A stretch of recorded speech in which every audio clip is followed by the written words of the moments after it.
Dianne at Minerva, and today I'm going to be sharing with you a sew along for this Burda Easy 6053. Now, depending on how you want to make this, it could be a top, a cardigan or a jacket, depending on the fabrics you use. And today we're going to be making it using this cotton stretch knit. So this stretch knit comes in 24 colours. Now I'm going to be using this lovely bright red. It's a super fabric. It has a 55% stretch width, 30% stretch length, and it's 150 centimetres wide. Now this fabric is medium to heavy, so it's ideal for making a cardi style top or a jacket. So that's why I've chosen this one today. Now, before we begin, we'd love it if you join the Minerva Craft Club.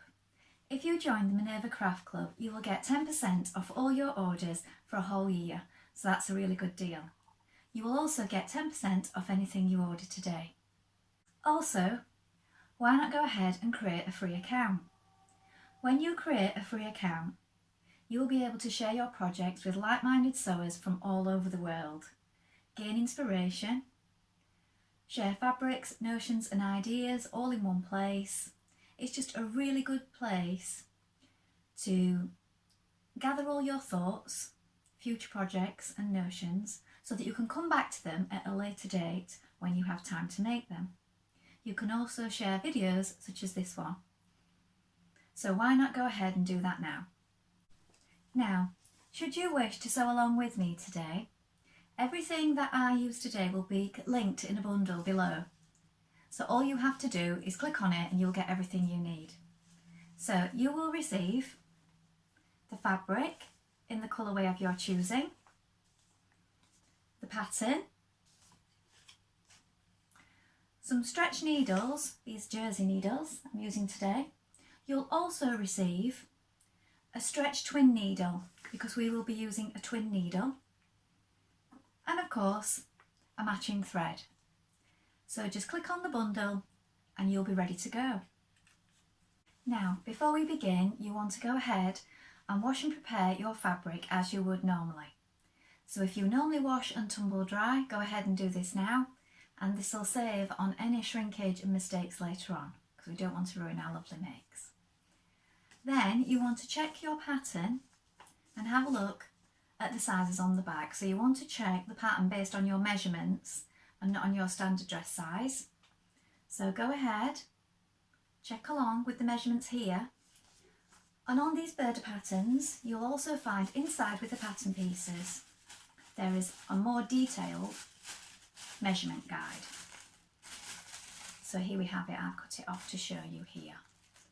So if you measure your bust, waist and hips, you can check that you're working on the right size. So this can vary from standard sizes that you buy off the racking shops. So please do consult that first. Now, we're ready to begin cutting our pattern pieces. So we'll do that together now. So here we have our pattern pieces. This is the back for A, B and C. And you cut this one on the fold. So here is your fold, straight grain. Be sure to mark your small circles here and here, and these markings here.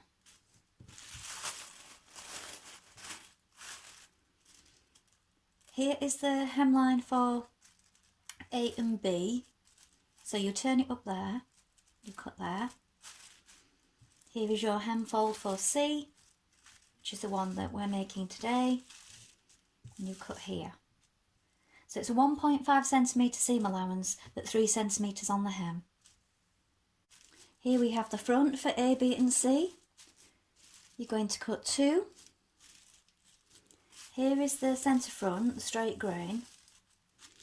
If you are making A or B with the buttons, you will also want to make a note of the button and the buttonhole markings here. Here is your waistline. And also this piece here, your facing piece, you're going to cut 2 pieces in interfacing. I will also link the interfacing in the bundle. Make sure you mark your small dots, your notches and we're making C, so mark these placement lines here for the pocket. Again, here are your hem lines and cutting lines for versions A and B and C. Here is your sleeve, cut 2. This is your straight grain.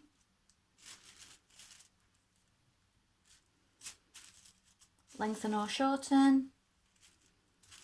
And for B, here is your hem fold if you're making B, your cutting line. Mark your notches, mark your small dots, also the notch here, this shoulder. Here we are cutting for A and C. Here is your fold line. As you can see, I think you can probably see in this video, we have a little bit of fray on this particular fabric because of the cord-like nature of it.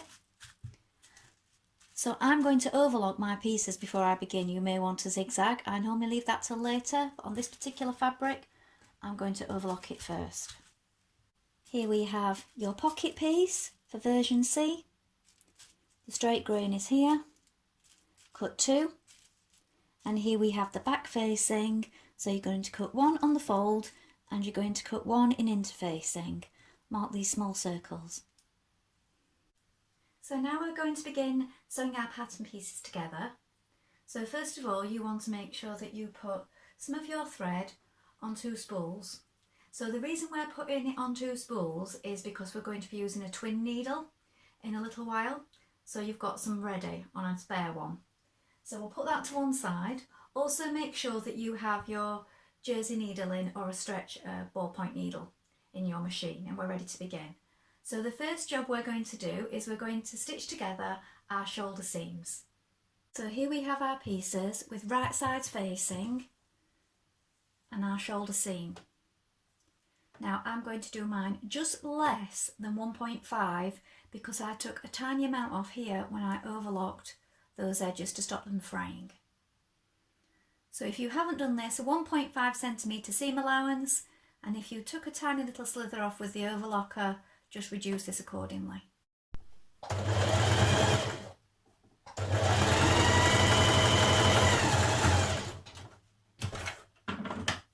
So join both shoulder seams.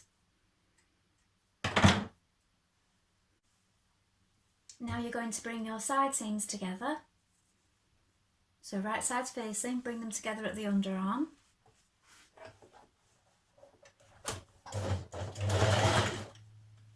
And you're going to stitch down that side seam a 1.5 centimetre seam allowance.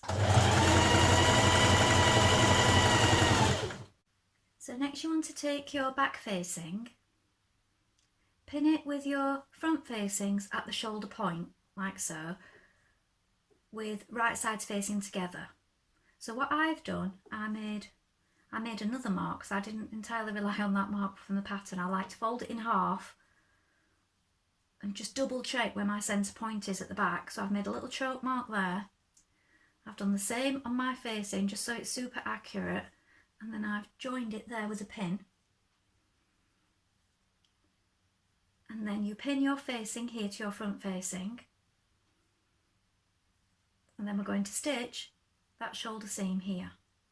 Again, if you've overlocked a little bit off, you might want to take a little bit off that 1.5 centimetre seam allowance if you cut a slither off with the overlocker like I did.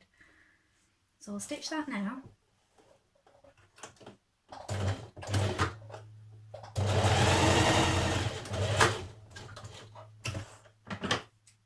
Do the same on both sides.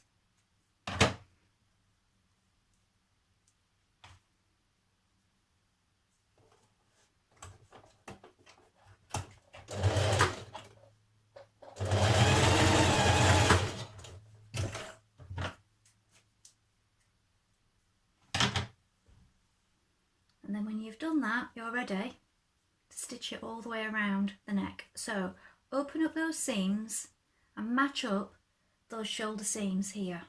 Open them up and put a pin. Do the same on the other side and pin it all the way around before stitching it.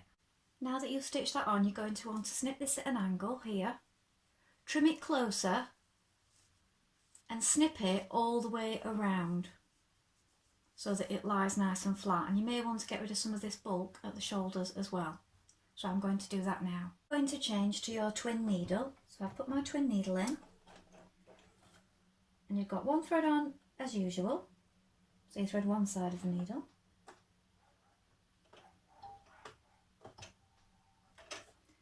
And then put on this extra attachment that you have with your machine here for your twin needle. Put your bobbin on here. You're going to follow the same route as you did with your first thread, but you're going to come down and thread on the other side. Now with your twin needle, you're going to stitch on the right side with your 3cm hem turned under. Pin if you need to, taking the pins out as you go.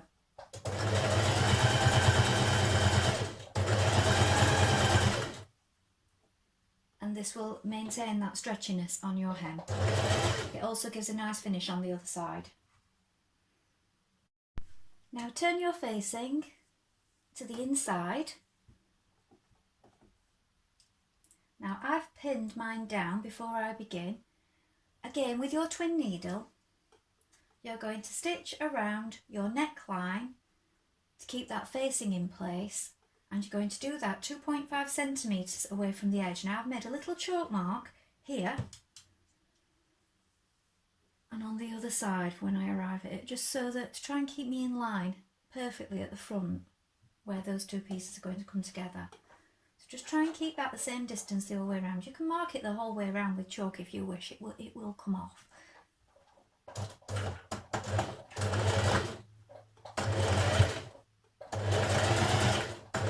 So just go slow to keep that distance. Take your pins out as you come to them. Now in the pattern it tells you to stitch your sleeve seams before doing your hem. While we've got our twin needle on, I'm going to do mine now. So, same as you did before, 2.5 centimetres and stitching it from the top.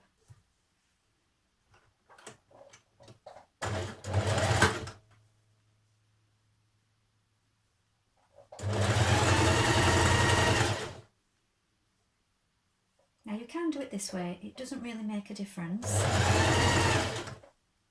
It just saves you changing your needles over twice.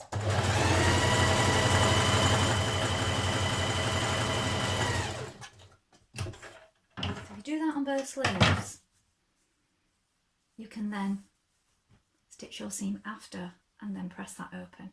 The only thing you'll find is I just tend to hand stitch that down with a few stitches just to keep it in place after. I'll show you that when I come to it. So I'm going to do my other sleeve now. So turn it under. If you're not sure about your distances, just pin it first.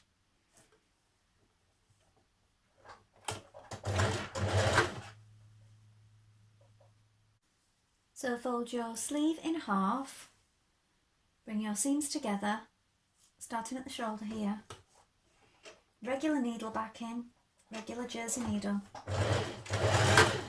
and stitch down this seam here.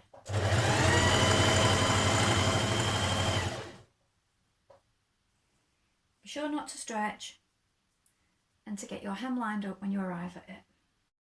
So the only difference with doing your hem first is that you will have this on the inside when you've done your hem, whereas normally it would be folded in. So what I do is I just take a needle and just hand stitch it down. Just a few stitches, that's all it takes, just to stop it moving around on both sides. So just take that through to the other side. And if you just catch that in a few places, it will stay down nice and flat and it won't irritate you. And it only takes a minute.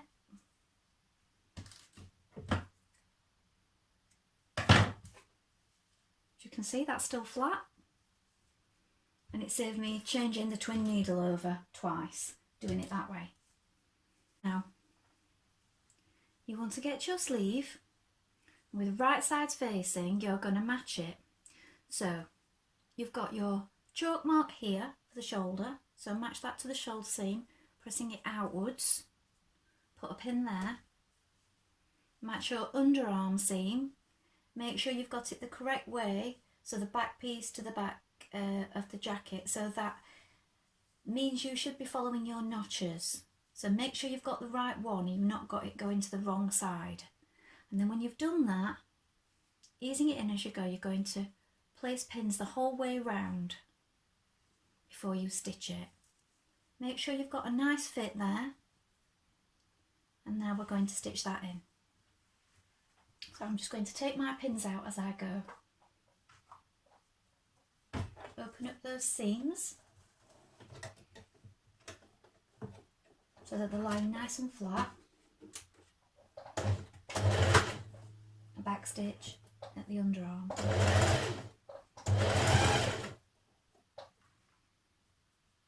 Take your time, making sure you're not getting any creases or folds in your fabric.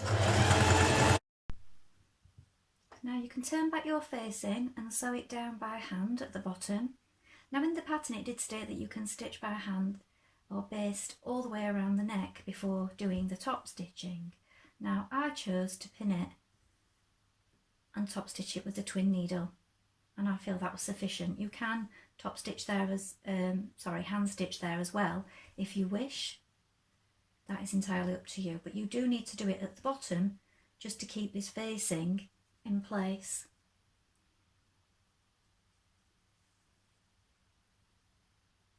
And this fabric is very forgiving for your stitching as well, because the stitches just disappear into it. So do that on both sides. Make sure it's lying nice and flat before you stitch it. If you've still got your markings, your chalk markings you've made before, this will help you.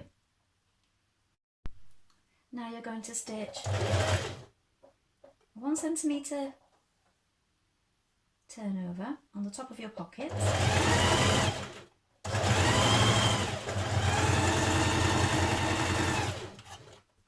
And you're going to do that on both sides, and then you're going to press under seam allowance around your pockets, ready to stitch them to the front.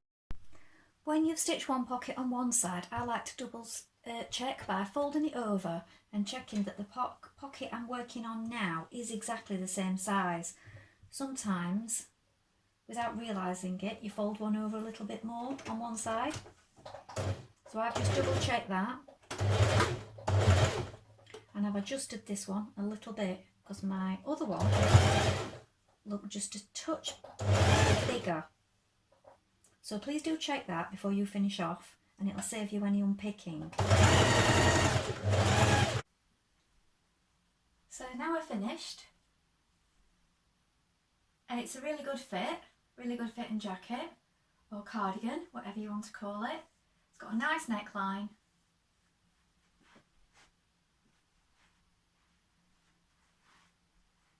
So I think this is ideal for popping over a dress or trousers and a top. You can add a pop stud here or press stud here at the neck.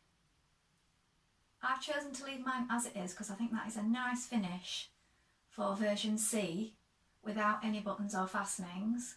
But if you do add a press stud here, you can then put a decorative button over the top if you wish, or alternatively you could do a buttonhole and button. But it's really meant to be edge to edge, this pattern on version C, I feel. So I've left it without any. The pockets. Do you have any questions? Please pop them in the comments below, and we'll do our best to help you in any way we can. Well, I hope you enjoyed sewing along with me. Have you made this pattern before? If so, please let us know in the comments below along with any pictures. We'd love to see what you've been making. Remember, everything I've used today will be linked in a bundle below, so you will have everything that you need. Remember to like and follow Minerva to get more video content like this every week.